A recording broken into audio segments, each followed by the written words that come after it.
Hello and welcome to Heart Month. Today we are playing a Horatio story, Love Thyself. We have Beyond Horatio, the Endless Universe comprise 4 games that span a millennia. Discover these games on Steam. Join the endless community, follow us on Twitter, bask in the Horatio memes on Discord. Let's start. It is impossible to dissociate my story from that of Horatio, the first of our name. Okay. The first beings to travel widely between the stars were known as the Endless. We know of no earlier form of intelligent life that moved between galaxies.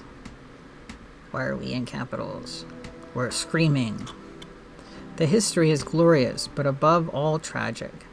What is this there for? Though they unlocked the secrets of time, space, the stars, and life itself, they unlocked the secrets of life? How'd they do that?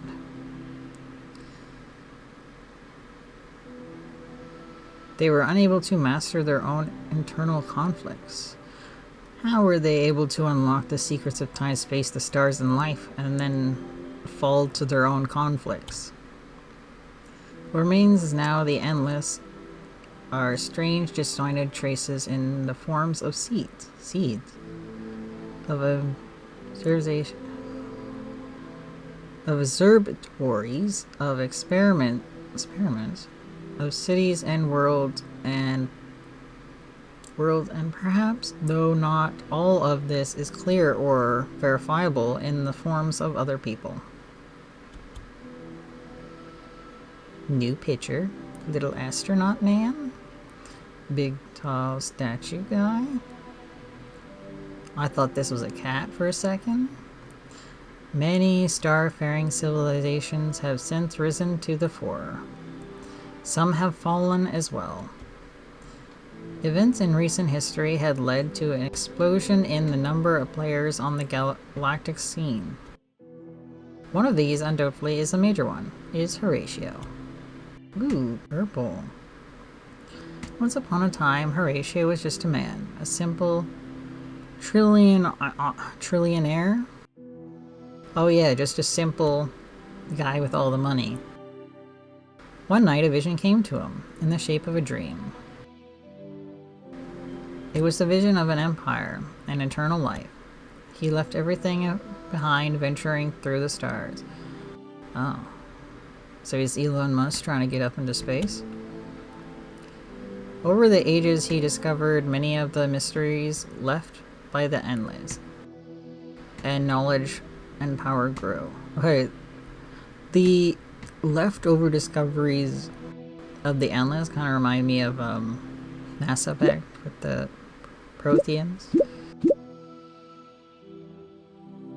He created his first sons and willed his empire into existence, a beacon of all that is brilliant and beautiful. Now the empire of Horatio flourishes, and Horatio himself is immortal. How did he become immortal? I don't know. With a power to rival that of the Endless themselves. Well, the Endless are apparently dead, so how powerful could they be? Some say they were living gods. They're dead now, though. Yeah, that's what I said. Though, while we thrive through our brother, our god, Horatio. I'm gonna leave. I think I hear someone. I'm done with the purple void. Lab technician. All the clones in this batch are decanted. Decant.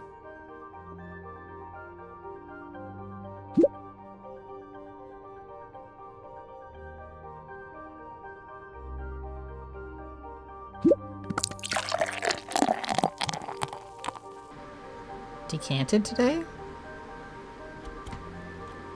I know this is earlier than the original schedule planned for, but the schedule didn't plan for all 2 patrol squads in the heartland of the Empire. The Empire. Dun, dun, dun, dun, dun, dun. To a missing with a month. Just follow my lead and the procedure will be fine. If you do well today, you might be promoted to junior lab technician. You're speaking to me, am I a junior lab technician? No, I'm below that. You said I'm going to be promoted to that. Wait a second. You're a lab technician, and I'm not junior. What am I? Hello? What kind of jobs are these? Assistant lab technician? This would be amazing, sir. Is this me? Oh, you're not talking to me? Don't interrupt. Go from assistants to junior? Well, I guess that's technically a step up. Most of the process is automated, but contrary to some of the clone hatching sequences you've seen in class, the final steps are done by hand. So it's like the Clone Wars. We're making a bunch of clones of Horatio. There are procedures for which a computer cannot be trusted, and I understand computers can't be trusted. And you have to rely on steady Horatio judgment. Oh, is it like some clones can't hack it? They gotta be tossed back? Back to our specimens. You will handle clone births A through L, and I'll do the other row. Pick one and get to work. Ooh. There they are. They're very wispy. Can you hear me? One moment I'm asleep, and the next I'm alive. I struggle to adjust the brightness of the room. It slowly comes into focus. There's a man in white and blue uniform bent over me. Oh, am I not any of... I thought I was this guy. Am I not him? I'm a guy in a pod? The bald, elongated head. I look of concern on his face. Hello. Are these like paint, like makeup, or are they like eye bags from being tired? Hmm? Oh, you're awake. Great. I have a couple questions for me. Great. I'd love to answer questions. He shoves the small hollow pad he's holding in my face. It is very bright, and I recoil slightly, groaning something. Starts flipping through the pages when the other voice calls out. Come over here, please. I need your help. The man looks for a place to put down the hollow pad, then realizes his office doesn't have pockets big enough to accommodate it. Turgis 407, I am talking to you. Get moving. Oh, they don't have names. They have technicians or... Yes, they're coming. That's his name. He looks down at me and ends up putting the tablet down next to me. I'll be back. He trots away and out of sight. I struggle to prop myself up, so they woke me up, and then he's like, and bye. So I'm watching him. It's up the platform some distance away, in which lies a naked man. Another uniformed man is standing nearby, looking at the side panel next to the platform. All three of them look exactly alike. Brothers. Apparently, I don't know that I also look exactly like them. How can I help, sir? The uniformed man points at the naked form in front of him. This clone is faulty. The lights are on, but it seems nobody's home, so he doesn't have any brain activity. I also know about locked-in syndrome. That things are either involuntary or voluntary. Oh, this is gonna be fun. I try to make some sense of all this. These people are clones of one another. Do I know what clones are from? I just woke up. What do you mean, sir? Well, isn't it obvious? He can hear us, but he can't respond. Something must have gone wrong during the process. On the outside, he's fine, but his monitor or okay, so that right there, I got educational printing. I already know some information and stuff just implanted into my head. The result is a useless Hulk. What good is it to be beautiful if you can't make everyone proud? The clone vats are near perfect. But every once in a while, some other parts of the pipeline produces a disgusting abnormality. Let's take care of him and chalk him up to a total loss. Toss him away. He's garbage, apparently. What do you mean to do? Simple. Take his legs Oh, they're not going to cut them off, they're just going to pick them up. Unmoving clone by the ankles and looks at the other clone. The latter has passed his hands under the clone's arm, pulls him off the platform with a grunt. We'll put the body in the recycling chute. Oh, we're going to shoot him? Not great when you're being shooted. They shooted him. This way we can get the intrusion. Oh. The recycling is they literally recycle him. Think of it as his way of contributing. Both of them tug and pull haphazardly before they're panting. You think they'd have a device to pick him up and toss him in the chute for them. Can't afford to show weakness at this time or ever. Everything and everyone is perfect and beautiful in the Horatio Empire. It is kindness we're doing to him, when you think about it. Rationalize your murder? I watch as they come nearer, and I realize there are about a dozen other men on the platforms. All of them in various states of lying down or sitting up, looking at the grotesque scene with mild interest. Every single one of them is a carbon copy of the trio in front of us. I catch my reflection in service, and suddenly I realize I am one of them. A clone. Of them. A Horatio. It's a good thing we caught this now, so we can fix it before the ceremony. Our records need to be perfect. Perfect records. Okay. For you and me, for him, not so much. The trio passes in front of me, and for a moment my eyes are locked onto those of a faulty clone. Far from being dead inside, I can see the fear radiating from him.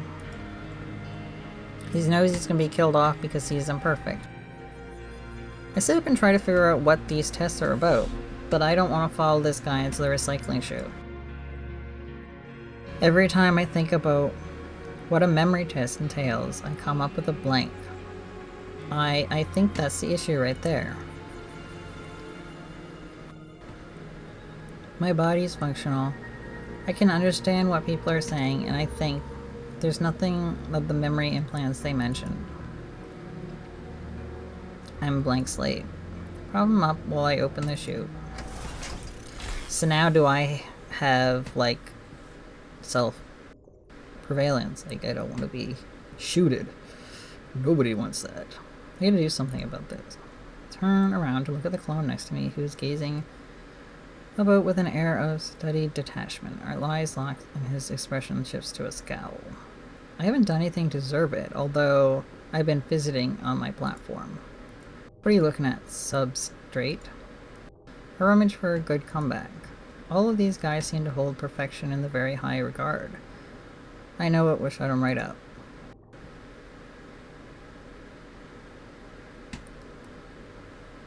Just wondering whose clones you are. You certainly can't be one of us. Takes a modem, but eventually he gets it. He reddens and mutters back his breath. It definitely doesn't sound friendly. I realize we seem to be easily provoked, and causing a scene might be my way out. Pull my legs off the platform to do just that when I catch something about to fall off. It's the holopad Turgis F07 left by my side. Maybe there's some information in there that helped me cheat my way through the test instead. What should I do? Oh, important. I'll save. I'm gonna cheat. I'll look for a subtle approach. I sit back down and put the holopad on my lap. There are a number of tabs open: medical procedures, inventories, the news. There's a tab that seems to be a serial called Forbidden Love. I press the button in front of the image and the show resumes. The sound is off, the subtitles are on. I can only guess that Turgis Warsaw is not as studious as he appears. The show is taking place in a richly decorated room, with draperies hanging off the walls. Is it a drama? Pieces of ornate furniture, elongated vases, and tall chalices. Ooh, chalices, huh? Everywhere are portrait statues, 3D holograms representing me. Well, the me who's in charge. Oh, all of the portraits and statues and everything are of him? We seem to really into ourselves. Yeah, I'd say he's got a big ego. Anyone who decides to clone clone themselves a bajillion times has got an ego.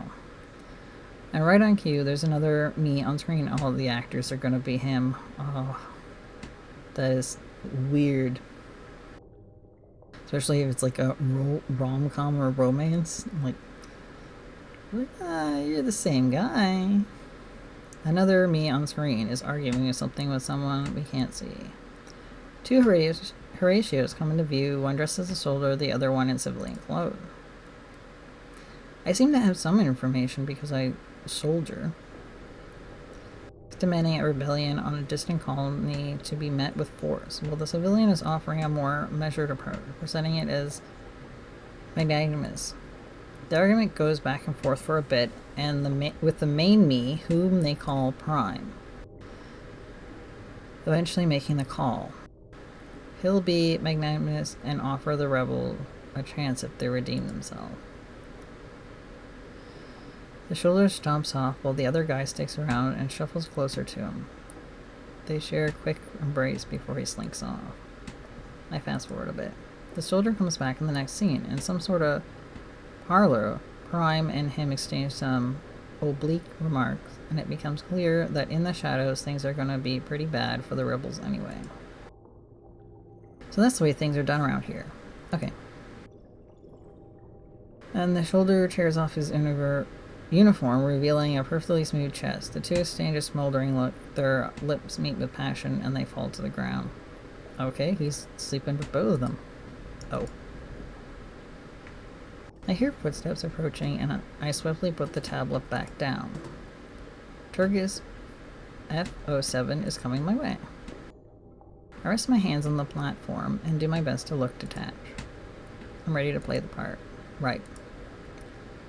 So let's save again before we answer these questions. Picks up the tablet and swipes through it, and then he looks up at me. Right. Okay, ask a couple questions, just making sure everything's fine. Let's get it over with, pal. I've got places to be. Settle down, please. This will only take a moment. Looks like your motor controls are working fine. Let's take that box and move to the memory test. I'll make it short. What is the name of the first and foremost, our God, creator, and benevolent leader? The man of my dreams, the big forehead in the sky. Horatio Prime.